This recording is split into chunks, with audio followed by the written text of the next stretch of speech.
Good morning and welcome back to my channel. Before we start guys, kung hindi pa pala kayo nag-subscribe sa aking channel, please subscribe my channel. Thank you guys. Okay, let's start.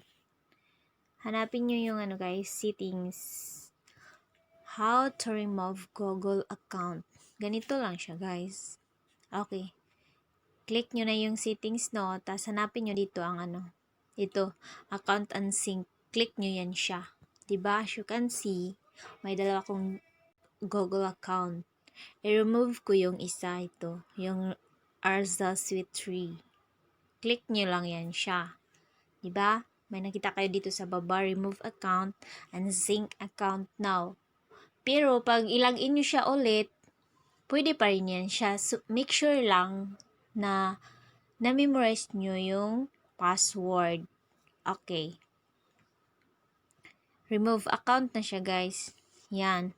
Click nyo yung remove account then okay. Oh, so nawala na siya guys. Isa na lang account yung nandyan. Nawala na yung isa kong account. Ganun lang siya kasimple guys. Then pati sa Google, sa YouTube nyo, nawala na din yun siya. Ganun lang gawin nyo guys. Napaka-simple.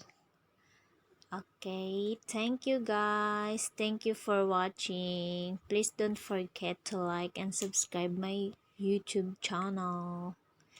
Bye!